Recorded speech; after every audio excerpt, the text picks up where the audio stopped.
Hello friends, मैं हूं मृण्मय the dark talks की एक और एपिसोड में आप सबका स्वागत है। दोस्तों, आज की कहानी मुझे सजेस्ट की थी हमारे एक बहुत ही पुराने सब्सक्राइबर स्वप्निल चौधरी ने, और ये कहानी है South African serial killer Moses Sithole के बारे में। तो बहुत ही ज्यादा इंटरेस्टिंग कहानी है दोस्तों। उम्मीद करूंगा ये वीडियो आप लोग अंत तक देखेंगे, और अगर आपको अच्छा लगे तो प्लीज मेरे चैनल को लाइक और सब्सक्राइब जरूर कीजिए। और नए व्यूअर्स प्लीज मेरे चैनल को सब्सक्राइब कीजिए, क्योंकि दिसंबर के एंड तक मैंने एक एम रखा है कि 5000 सब्सक्राइबर मेरे चैनल में हो जाने चाहिए, और इस सपने को पूरा करने के लिए सिर्फ आप ही मेरी मदद कर सकते हैं। तो प्लीज दोस्तों, अगर मेरे वीडियोस आपको अच्छे लगते हो तो मेरे चैनल को लाइक और सब्सक्राइब करना मत भूलिए। Thank you so much. दोस्तों, ये दिन है 17 सितंबर 1995। साउथ अफ्रीका के जोहानिसबर्ग से करीब 12 किलोमीटर दूर एक बहुत बड़े फील्ड में, एक बहुत बड़े ओपन एरिया में एक पुलिस ऑफिसर रैबिट का हंटिंग करने के लिए वहां पे घूम रहा था। लेकिन अचानक से हवा में उसको बहुत ही स्ट्रॉन्ग एक बदबू महसूस हुई, और क्योंकि वो पुलिस ऑफिसर था इसीलिए इसको मालूम था कि वो बदबू किस चीज की है, और वो बदबू थी सड़ी हुई लाश की। जब उसने यहाँ वहाँ गौर से देखा तब उसको महसूस हुआ कि चारों तरफ औरतों की लाशें पड़ी हुई थी। कुछ लाशें सड़ गई थी, कुछ लाशें नहीं थी, और कुछ लाशें इतनी ज्यादा डिकम्पोज हो गई थी कि उनकी हड्डियां निकल गई थी। फिर उसने पूरे पुलिस फोर्स को फोन किया, और जब वो लोग आए और पूरे उस एरिया की, उस फील्ड की छानबीन की, तब 10 लाशें वहां से मिली। और ये सब देख के पुलिस को शक हो गया कि ये किसी सीरियल किलर का ही काम हो सकता है, और ये जो फील्ड है ये इसका किलिंग फील्ड है। एक ऐसे ही सीरियल किलर की तलाश साउथ अफ्रीका की पुलिस करीब 1 साल से कर रही थी, और उन्हें शक हुआ कि ये जितनी भी लाशें इस फील्ड में मिली है उसी सीरियल किलर का ही काम है। इस पूरे हत्याकांड को, इस पूरे केस को द ABC मर्डर्स कहा जाता है साउथ अफ्रीका में। और इस केस ने जोहानिसबर्ग से लेकर प्रिटोरिया तक औरतों के बीच में आतंक मचाया हुआ था। अब इस केस को ABC मर्डर्स इसलिए बोलते हैं क्योंकि ये 3 जगह पे हुआ था जिनके इनिशियल्स ABC है। वो जगह है एट्रिजविल, बॉक्सबर्ग और क्लीवलैंड। इन टोटल दोस्तों इस सीरियल किलर ने 38 महिलाओं का खून किया था, लेकिन गिनती 76 भी हो सकती है। और इस खूंखार सीरियल किलर का नाम है दोस्तों मोजेस सिटोले। इसे साउथ अफ्रीका का टेड बंडी कहना भी कोई गलत नहीं होगा, क्योंकि टेड बंडी भी ऐसा ही था। उसने भी 33 औरतों का खून कर दिया था, लड़कियों का खून किया था, और ये मोजेस सिटोले भी साउथ अफ्रीका में यही कर रहा था। अब दोस्तों, जैसे आपको पता है कि किसी भी सीरियल किलर के बारे में बात करने से पहले मैं उसके अर्ली लाइफ, उसके चाइल्डहुड के बारे में बात करता हूँ, ताकि हम लोग उसके ज़िंदगी में ऐसा किया हुआ वो जान सके, जिसकी वजह से बाद में चल के वो एक वायलेंट क्रिमिनल बन गया था। मोजेस सिटोले का जन्म 1964 में साउथ अफ्रीका के बॉक्सबर्ग शहर में हुआ था। उस शहर में एक ब्लैक रेसिडेंशियल एरिया था जिसका नाम था वॉसलोरस, और इसी एरिया में इसका जन्म हुआ था। जब ये सिर्फ 6 साल का था तब इसके फादर की मौत हो गई थी। अब यही एक चीज है दोस्तों कि 6 साल, आप सोचिए कितना एक बच्चा होता है। अब एक बच्चे के ऊपर से अगर बाप का साया 6 साल में ही चला जाता है तो उसका मेंटेलिटी कैसा होगा, उसके इमोशंस, आइडियोलॉजी किस तरह के होंगे, एक तरह से वो डेवलप ही नहीं हो पाता है अगर पेरेंटिंग अच्छा नहीं होता है। तो उसके कुछ ही दिनों बाद इसके 6 भाई बहन थे इसको मिला के। इसकी जो मदर थी वो इन 6 के 6 बच्चे को नहीं संभाल पाती थी, इसीलिए उसने एक बहुत ही कठोर कदम उठाया, और वो बहुत ही दुखद भी है। उसने किया अपने 6 बच्चों को वो एक पुलिस स्टेशन में लेके गई, और पुलिस स्टेशन के बाहर ही उसने उनको छोड़कर वो वहाँ से चली गई। एक माँ जब अपने 6 साल के एक बच्चे को अबेंडन कर देती है तो आप इमेजिन करके देखिए वो सीन कैसा होगा, और उस चाइल्ड के, उस बच्चे के माइंड में कैसा चल रहा होगा। उसकी माँ ने उसको ये भी बोला और उसके भाई बहनों को कि जब पुलिस उनको ढूंढ लेगी तो उनको ये ना बताए कि ये औरत उनकी माँ है करके। अब पुलिस स्टेशन के बाहर छोड़ने के बाद वो लोग पुलिस को मिल जाते हैं। फिर क्या करेंगे, उन लोग को ऑर्फेनेज में डाल देते हैं। फिर एक के बाद एक वो जो 6 हैं वो बिछड़ जाते हैं। किसी को कोई दूसरे ऑर्फेनेज में डाला जाता है, किसी को कोई दूसरे ऑर्फेनेज में। ऐसा करते करते ये लोग अपना पूरा बचपन जो है, इसके भाई बहन और ये एक ऑर्फेनेज से उस ऑर्फेनेज ऐसे जाते रहते हैं। जब इसको पकड़ा गया था और इसका इंटरव्यू लिया गया था तब इसने बोला था कि बचपन में जो ऑर्फेनेजेस में ये रहा है वहाँ पे इसको बहुत ही ज्यादा मिसट्रीट किया गया था, और एक बच्चे के साथ क्या मिसट्रीटमेंट होता है वो तो आप समझ ही सकते हैं। जब ये 8 साल का था तो ये एक बार अपने ऑर्फेनेज से भाग गया था, और वो भागकर सीधा अपनी माँ के पास गया था। बहुत दूर भागा था दोस्तों, करीब 300 माइल्स। एक 8 साल का बच्चा शहर शहर गांव गांव छोड़ कर अपने माँ के पास पहुंचा, इस उम्मीद में कि उसकी माँ अब उसको अपना लेगी, लेकिन ऐसा नहीं हुआ। उसकी माँ ने दोबारा ऑर्फेनेज को शायद फ़ोन करके इसको वापस वहीं पे भेज दिया। और ये इसकी लाइफ में एक ऐसी घटना थी जिसके वजह से इसके मन में औरतों के प्रति मतलब बहुत ही एक गुस्सा भर गया था, बहुत ही ज़्यादा। और ये सिर्फ तब 8 साल का था। जब ये 11 साल का हुआ दोस्तों, तब भी एक ऑर्फेनेज में था और तब भी वो उस ऑर्फेनेज से भाग गया था। और वो भागकर अपने सबसे बड़े भाई जो एक एरिया में रहता था जिसका नाम था क्वाजुलू नटाल, ये एक बहुत बड़ा ब्लैक डोमिनेटेड एरिया था। अब दोस्तों मैं आपको साउथ अफ्रीका के बारे में एक और बात बोल दूं कि पहले उस ज़माने में 60-70s उस ज़माने में एपार्थाइड जो गवर्नमेंट है वो होती थी साउथ अफ्रीका में। वो गवर्नमेंट ऐसा था कि जो ब्लैक्स है, जो काले लोग हैं, तो रंग भेद होता था मतलब बेसिकली। तो जो गोरे लोग हैं वो अच्छी तरह से रहते थे, अपने एरियाज़ में रहते थे और उनके पास सभी के सभी फैसिलिटीज़ थे। और जो काले लोग हैं, जो इंडिजिनस हैं उस कंट्री के, उन लोगों को सेग्रीगेट करके एकदम गंदे इलाकों में उनको रहने दिया जाता था, जहाँ पे ना कोई फैसिलिटी थी, कुछ भी नहीं था। और ये सभी बचपन में वहाँ के जो बच्चे हैं या फिर मोजेस सिटोले ही है, पूरा बचपन उन्होंने इसी सब चीज़ों को देख के ही बिताया है। खैर इसकी कहानी कंटिन्यू करते हैं। अपने बड़े भाई के यहाँ जाने के बाद फिर ये कुछ पढ़ाई लिखाई तो की ही नहीं थी, इधर उधर छोटे मोटे मीनियल जॉब्स ये करने लगा था, चाहे किसी फार्म में काम करना या फिर किसी गोल्ड माइन में काम करना। जिन एरियाज में वो रहा था वो सभी के सभी जोहानिसबर्ग के आसपास के एरियाज थे। बचपन में ये काफी अच्छे काम भी करता था, ये जो स्ट्रीट चिल्ड्रन है उनकी मदद करता था और अपने पेरेंट्स से जो बिछड़ जाते हैं वैसे बच्चों को अपने पेरेंट्स से मिलाता था, ऐसा काम भी वो करता था। जब वो बड़ा हुआ दोस्तों तो उसकी पर्सनैलिटी काफ़ी चार्मिंग थी। उसको एक लेडीज मैन भी कहा गया था क्योंकि अफ्रीकन स्टैंडर्ड्स के हिसाब से काफ़ी वो हैंडसम भी था। जो लोग उसको जानते थे वो लोग कहते थे कि ये काफ़ी माइल्ड मैनर्ड है, एक जेंटलमैन जिसको हम लोग बोल सकते हैं। लेकिन दोस्तों चाहे कोई जितना भी जेंटलमैन हो जाए, हैंडसम दिखे, उसके अंदर भी काफ़ी बड़ा प्रॉब्लम, मेंटल प्रॉब्लम हो सकता है। और ये मोजेस सिटोले के केस में भी बिल्कुल ऐसा ही था। उसके अंदर एक बहुत ही बड़ा प्रॉब्लम था, बहुत ही बड़ा। और वो प्रॉब्लम ये था कि उसको गुस्सा बहुत जल्दी आ जाता था, वो अपने गुस्से को कंट्रोल नहीं कर सकता था। स्पेशली उसको गुस्सा तब आता था जब ऑपोजिट सेक्स यानी कि जो महिलाएं हैं वो इसको अगर ज़रा भी इसकी किसी बात को रिजेक्ट कर देती थी, ज़रा भी ये जो बोल रहा था उसको नहीं मानती थी, तब ये एकदम उसको रेज हो जाता था, गुस्से से भर जाता था, ट्रिगर जिसको बोलते हैं। जब ये अपने क्राइम्स कर रहा था तब ये एक शेल ऑर्गेनाइजेशन यानी कि एक एकदम फेक ऑर्गेनाइजेशन चला रहा था। इस ऑर्गेनाइजेशन का नाम था यूथ अगेंस्ट ह्यूमन एब्यूज और इसका ऐसा मोटो था कि चाइल्ड एब्यूज को ये खत्म करेगा। लेकिन ये एक्चुअली एक झूठा ऑर्गेनाइजेशन था। ये ऑर्गेनाइजेशन इसने एक तरह से शुरू ही किया था अपने क्राइम्स करने के लिए, और वो क्राइम से रेप और मर्डर। अब इसके क्राइम्स के बारे में बात करते हैं, कैसे इसने शुरुआत की। और ये हुआ था 1987 में। सबसे पहले इसने औरतों का रेप करना शुरू किया था।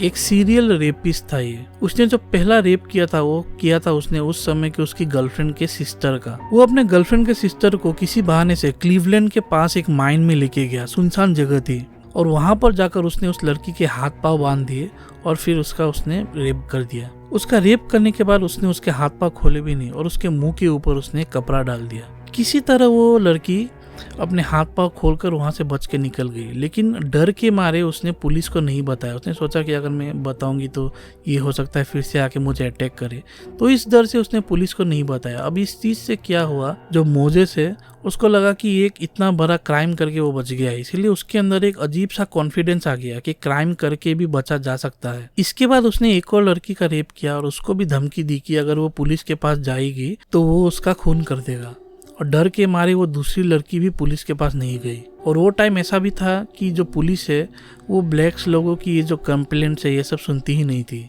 अब ये टाइम हो गया था फरवरी 1989 और अभी एक ऐसी घटना होने वाली थी जिसकी वजह से अब फिलहाल तो ये रेप कर रहा था, अभी ये खून भी करने वाला था, इतना ये एंगर्ड हो गया था इस वजह से। फरवरी 1989 में ये एक लड़की से मिलता है जिसका नाम है बुइशुआ स्वाकामिसा। इस लड़की को वो बोलता है कि मैं तुम्हें नौकरी दूंगा, और इस बहाने से एक दूसरी जगह से वो उसको ट्रेन से बुलाता है।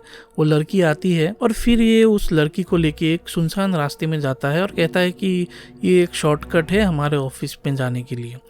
वो जो सुनसान रास्ता था वो ही इसका जो प्लेग्राउंड था इसका क्राइम का वो था। उस लड़की को तो नहीं मालूम था।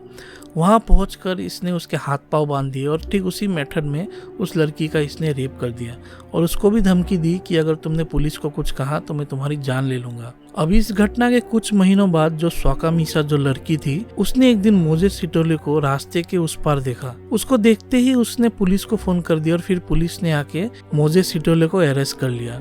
लेकिन पुलिस ने एक बहुत ही भारी गलती कर दी, केयरलेसनेस आप बोल सकते हैं। उन्होंने क्या किया कि एक ही पुलिस कार में स्वाका मिसा और सिटोले दोनों को पीछे बैठा दिया। अब सिटोले को इस बात पर इतना गुस्सा आ गया कि स्वाका मिसा को जब उसने धमकी दी थी कि पुलिस को कुछ मत बोलना, तो उसने क्यों पुलिस को बोला। मतलब उसकी मेंटेलिटी देखिए क्रिमिनल की। तो उसको उस पर इतना गुस्सा आया कि पुलिस के मतलब गाड़ी में बैठते हुए ही पुलिस के सामने उसने स्वाका मिसा को धमकी दी कि मुझे तुमको उसी दिन मार देना चाहिए था और मैं तुमको खून कर दूंगा, इस तरह का ऐसा। और बाद में जाके जब वो अरेस्ट हुआ था अल्टीमेटली, तब उसने इस घटना का जिक्र किया था कि अगर स्वाका मिसा ने उस दिन पुलिस को कुछ नहीं बोला होता तो शायद वो कभी सीरियल किलर बनता ही नहीं। लेकिन ऐसा तो ऑब्वियसली नहीं हो सकता। उसके बाद उस केस के लिए उसको 6 साल की सजा हो गई। अब फिलहाल मोजेस जेल में था और उसके अंदर जो रेज है, जो उसका गुस्सा है, वो एकदम बढ़ रहा था। लेकिन फिर भी वो इतना चालाक था कि वो एक मॉडल प्रिजनर बन के दिखाता था सबको, ताकि गुड बिहेवियर के चलते इसको जल्दी छोड़ दिया जाए। और सजा भी काफी कम हुई दोस्तों, देखिए, क्योंकि उसने रेप किया था और उसको सिर्फ 6 साल की सजा हुई।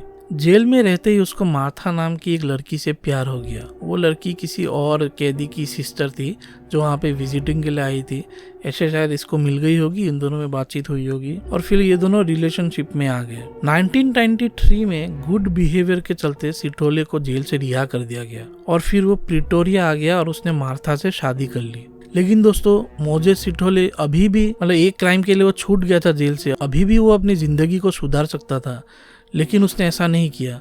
उसने ठीक उसका ऑपोजिट किया और उसके मन में जो इतने सालों से औरतों और स्वाका मिसा के प्रति गुस्सा था, उसको वो अब पूरा निकालने वाला था दूसरी औरतों के ऊपर। ये टाइम था जुलाई 1994 और उस समय जो मार्था थी, उसकी पत्नी थी, वो 5 महीने प्रेग्नेंट थी सिटोले के डॉटर के साथ। उस समय उसने 18 साल की एक लड़की जिसका नाम था मारिया, उसको किसी बहाने से, नौकरी के बहाने से क्लीवलैंड बुला लिया। उसने फिर से अपना जो मोडस ऑपरेंडी है वही यूज़ किया। वो लड़कियों को कांटेक्ट करता था, बोलता था कि उसका एक ऑर्गेनाइजेशन है जो ये चाइल्ड एब्यूज बच्चों को हेल्प करता है और वहाँ पे उन लड़कियों को कोई डेस्क जॉब उनको मिलेगा। फिर उस जॉब के बहाने वो लड़कियाँ जब इसके पास आती थी तो किसी बहाने से बोलता था कि शॉर्टकट से वो लेके जाएगा फील्ड के बीच से, और वहाँ पे जाके उस जगह पे पहुँच के जब उसको महसूस होता था कि अभी कोई नहीं देख रहा है, वहाँ पे फिर वो उन लड़कियों का रेप करता था। लेकिन इस बार उसने सोच लिया था कि वो सिर्फ रेप नहीं बल्कि इस बार वो खून ही कर देगा ताकि कोई भी पुलिस को ना बुला सके। उसने मारिया के भी हाथ पैर बांध दिए और उसका रेप कर दिया। फिर उसको स्ट्रेंगल करके यानी कि गला दबा के उसका खून कर दिया। उसका खून करने के बाद उसने किसी चाकू या धारदार हथियार से उसके मतलब बॉडी में शी इज ए बिच ऐसा करके भी उसने लिख दिया। उसने ये भी लिखा, I am no fighting with you please and we must stay here for as long as you don't understand. पता नहीं इसका क्या मतलब है, लेकिन ये भी उसने लिख दिया था उसके बॉडी में। जब लॉ एनफोर्समेंट को उस लड़की की बॉडी मिली तो उन्हें पक्का ऐसा महसूस हुआ कि जो सीरियल किलर है वो पुलिस को और लॉ एनफोर्समेंट को चैलेंज कर रहा है। ज़्यादातर मामलों में ही ऐसा देखा जाता है। अब एक के बाद एक मोजेस सिटोले कई लड़कियों को इसी तरह से, इसी आइडिया से अपने पास बुलाता और फील्ड में ले जाके उनका रेप और उनकी हत्या करता।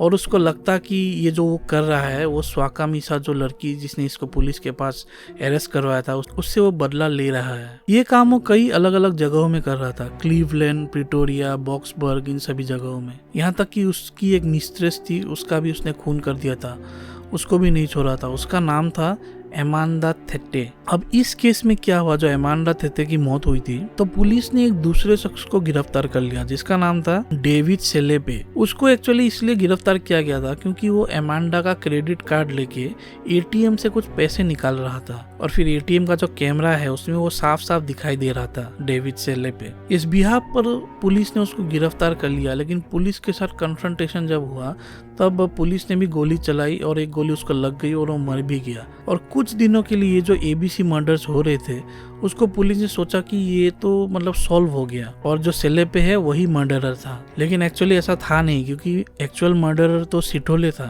और सेलेपे इसे बेकार में ही मारा गया था। पता नहीं किस तरह से उसको वो क्रेडिट कार्ड मिल गया था। सिटोले की जो पर्सनल लाइफ थी वो भी अच्छी नहीं थी। उसकी जो पत्नी थी मार्टा के साथ उसका काफी झगड़ा चलता रहता था। 1994 के दिसंबर में उसकी एक बेटी भी पैदा हुई थी, लेकिन मार्टा और उसका जो रिलेशनशिप था वो इतना ख़राब हो चुका था कि 1 साल बाद ही उन्होंने डिवोर्स ले लिया था। उसके साथ डिवोर्स लेने के बाद सिटोले एकदम होमलेस हो गया और गरीब भी काफ़ी था, तो पास के ही लोकल ट्रेन स्टेशन में रहने लगा। और ये वही टाइम था जिस टाइम ये जो मर्डर्स हो रहे थे ये बहुत ज़्यादा बढ़ गए थे और सभी के सभी मर्डर्स ट्रेन स्टेशन या ट्रेन लाइन के पास में ही हो रहे थे। पुलिस अब भी बोल रही थी कि जो डेविड सेलेपे को उन्होंने एनकाउंटर में मारा वही एबीसी जो मर्डर्स है उसका किलर था, लेकिन प्रेस और मीडिया दूसरा बोल रही थी। प्रेस और मीडिया बोल रही थी कि वो तो इनोसेंट था और पुलिस ने एक गलत आदमी को मार दिया है, और ये मर्डर्स भी कंटिन्यू हो रहे थे। तो इसका मतलब ये था कि पुलिस के ऊपर मतलब काफ़ी ज़्यादा प्रेशर था इसको पकड़ने के लिए। ये प्रेशर कंट्री के ऊपर या फिर लॉ एनफोर्समेंट के ऊपर इतना ज़्यादा बढ़ गया, इतना ज़्यादा कि उस समय के जो साउथ अफ्रीका के प्रेसिडेंट थे नेल्सन मंडेला, वो भी उस जगह पहुंच गए। आप सोचिए, जिस फील्ड में सारे डेड बॉडीज़ मिले थे उस एरिया में उनको आना पड़ा लोगों को ये बोलने के लिए कि पुलिस अपना काम कर रही है और आप लोग भी हमारी मदद कीजिए। सोचिए ये कितना बड़ा एक हो गया था साउथ अफ्रीका में उस समय। अब इतने मर्डर्स करने के बाद भी जब ये पकड़ा नहीं जा रहा था तो मोजेस सिटोले उसको एक अजीब ही कॉन्फिडेंस हो गया था। 3 अक्टूबर 1995 को वो लोकल न्यूज़पेपर में फ़ोन करता है और उनको बोलता है कि ये जो मर्डर्स हो रहे हैं वो उसी ने किए हैं, लेकिन उसने अपना नाम गलत बोला था। उसने उस न्यूज़पेपर को बहुत ही लंबा इंटरव्यू दिया और उस इंटरव्यू में उसने क्लेम किया कि जितने भी खून हुए हैं सभी के सभी उसने किए हैं, लेकिन उसने एक खून से डिनाई कर दिया था जो एक औरत का हुआ था और उसके 2 साल के बच्चे का भी। लेकिन एक्चुअली किया इसी ने था, लेकिन पता नहीं किस वजह से इंटरव्यू में उसने वो डिनाई कर दिया था। उस इंटरव्यू में सिटोले ने यह भी बोला कि वो औरतों का खून और रेप इसीलिए करता है क्योंकि उसको फॉल्सली एक औरत ने शौका मिसा के बारे में वो बोल रहा था, एक्यूज किया था और उसको जेल भिजवा दिया था। इस वजह से औरतों के प्रति उसके मन में काफ़ी गुस्सा भरा हुआ है। अब ये प्रूफ करने के लिए कि वही किलर है, उसने उस अखबार के इंटरव्यू में जो बॉडीज़ जहाँ पे फेंकी थी क्राइम सीन उसके बारे में डिटेल में बताया था, सभी के सभी क्राइम्स के बारे में। फिर जब पुलिस ने छानबीन की और मालूम चल गया कि हाँ ये तो सच बोल रहा है, तब ये प्रूफ हो गया कि ये जो कॉलर है जो इंटरव्यू दे रहा है वही एक्चुअली असली किलर है। अब जब सभी के सभी औरतों का पता चल गया कि कौन है, कहाँ पे काम करती थी, मतलब उनका आइडेंटिफिकेशन हो गया, अब पुलिस को एक पैटर्न बनाना था कि सभी के सभी औरतों का जो हिस्ट्री है उनका नॉलेज लेके एक पैटर्न बनाना था और उसी पैटर्न से ही ये मोजेस सिटोले पकड़ा जाता है। आप देखिए वो ऐसा था कि जितने भी औरतों का खून हुआ था तो खून होने से पहले, ठीक खून होने से पहले उनको जॉब ऑफर मिला था और ये सभी के सभी जॉब ऑफर एक ही आदमी ने किए थे, मैंने आपको पहले ही बोला था, और वो आदमी था मोजेस सिटोले, क्योंकि वो जॉब ऑफर देके ही अपने पास औरतों को बुलाता था, फिर ये काम करता था। जब ये जितनी भी औरतें डिसअपियर हुई थी उससे पहले उन्होंने एक नंबर पे फोन किया था और वो नंबर सिटोले के सिस्टर का था। जो औरतें डिसअपियर हुई थी उनके आजू बाजू वाले फिर जो कलीग्स थे उनको जब सिटोले का फोटो दिखाया गया तो वो लोगों ने पहचान लिया हाँ कि यही आदमी है जिसने फ़ोन करके इन लोगों को बोला था कि उनको जॉब मिला है। अब पुलिस के पास जो मर्डरर है उसकी फ़ोटो थी और पुलिस ने किया उस फोटो को एकदम बड़े बड़े एनलार्ज करके सीरियल किलर यही है करके न्यूज़पेपर में पूरे साउथ अफ्रीका में छपवा दिया। आप सोचिए दोस्तों कि अगर कोई है क्रिमिनल है और वो वांटेड है और उसकी फ़ोटो ये कंट्री के पूरे अखबार में छप चुकी है तो कैसा होगा मतलब उसकी हालत कैसी होगी। उसका तो घर से निकलना मतलब उसको अंडरग्राउंड होना पड़ेगा बचने के लिए। और इसी वजह से सिटोले का भी दिमाग खराब हो गया था, उसका भी घर से निकलना बंद हो गया था। उसने क्या किया, उसने अपने ब्रदर इन लॉ को फ़ोन किया और उसने उसको बोला कि उसको एक गन चाहिए प्रोटेक्शन के लिए। उसका जो ब्रदर इन लॉ था वो एक फैक्ट्री में काम करता था और उसने बोला कि तुम यहीं पे आ जाओ, वहाँ पे तुमको गन मिल जाएगी। लेकिन उस ब्रदर इन लॉ ने अच्छा काम किया कि उन्होंने पुलिस को बता दिया कि ये यहाँ आने वाला है। अब पुलिस का ही एक पर्सनल वहाँ पे उस फैक्ट्री के गार्ड की यूनिफॉर्म पहन के वहाँ पे खड़ा हुआ था और जब ही सिटोले आता वो उसको पकड़ लेता। लेकिन ये इतना चालाक था कि जब वो वहाँ पे आया तो किसी वजह से वहाँ का सीन देख के ये इसको थोड़ा सा शौक हो गया मोजेस को और फिर वो वहाँ से भाग गया। और जो पुलिस वाला था उसने भी देख लिया कि सिटोले भाग रहा है तो वो भी उसका पीछा करने लगा। दोनों भागते भागते एक थोड़े ओपन जगह में आ गए और फिर उस पुलिस वाले ने उसको वार्निंग दिया कि तुम भागना बंद कर दो नहीं तो तुमको शूट कर दूंगा। लेकिन सिवाय इसके कि वो सरेंडर करते, सिटोले ने एक एक्स उठा लिया और इस पुलिस वाले को अटैक करने के लिए उसके पास आने लगा और रिटर्न में उस पुलिस वाले ने सिटोले के लेग और स्टमक में गोली मार दी। फिर सिटोले को अरेस्ट किया गया और वो काफ़ी इंजर्ड हो गया था क्योंकि उसके पेट में गोली लग गई थी और उसको सीधा हॉस्पिटल पहुंचा दिया गया। हाँ, लेकिन अच्छी बात थी कि वो बच गया था। 2 दिन बाद जब दोस्तों उसको होश आया और वो थोड़ा रिकवर हुआ जो बुलेट वुंड से, तो हॉस्पिटल में वो बहुत ही ज़्यादा अजीब बिहेव करने लगा। मतलब एकदम जैसे कोई एक्साइटेड होता है, पागलों जैसा वो बिहेव करने लगा हॉस्पिटल में। और उसने बोला कि मैं किसी से बात नहीं करूंगा, एक फीमेल पुलिस ऑफिसर को लाओ तभी मैं आप लोगों से बात करूंगा। जब वो फीमेल ऑफिसर उसके पास आई तब उसने फिर कन्फेस किया कि उसने 10 औरतों का खून किया है। और जब वो दोस्तों अपने क्राइम्स के बारे में डिटेल में बता रहा था पुलिस वालों को, तब वो उनके सामने मैस्टरबेट भी कर रहा था। पता नहीं, मतलब एकदम सिक माइंडेड इंडिविजुअल होते हैं कुछ लोग। खैर, अब कोर्ट में सिटोले का केस चला और फिर 10 नहीं बल्कि 38 मर्डर्स के लिए, औरतों का खून करने के लिए इसको सजा हो गई। जब ये जेल में था, मतलब रिमांड में था, तब जो इसका सेलमेट था जेल में, उसने क्या किया, कुछ पैसा कमाने के लिए उसने एक सीक्रेट इंटरव्यू इसके साथ कर लिया हिडन कैमरा से, ताकि उस इंटरव्यू को बाद में बेच के दोनों ही पैसा, सिटोले का फैमिली भी और ये इनमेट भी पैसा कमा ले। उस इंटरव्यू में भी उसने एकदम चिलिंग डिटेल्स में अपने जो क्राइम्स है उनके बारे में बोला, लेकिन बार बार वो अलग अलग बोला था। पहले उसने 10 बोले, फिर एक बार 38 बोला, फिर उसने उस इंटरव्यू में 29 बोला। और उस इंटरव्यू में उसने ये भी बोला कि जब वो किसी का खून करता है औरत को गला दबा के, तब तो ऑब्वियसली उसकी आंखें ऐसे बाहर आ जाएंगी, तो वो देखकर इसको बहुत ही अच्छा लगता है। 4 दिसंबर 1997 को कोर्ट इसको गिल्टी बताती है और 38 मर्डर्स के लिए इसको सजा देती है। और इसकी सजा सुन के भी आप हैरान हो जाएंगे। इसकी जो सजा है, इसको 2410 साल की सजा दी गई।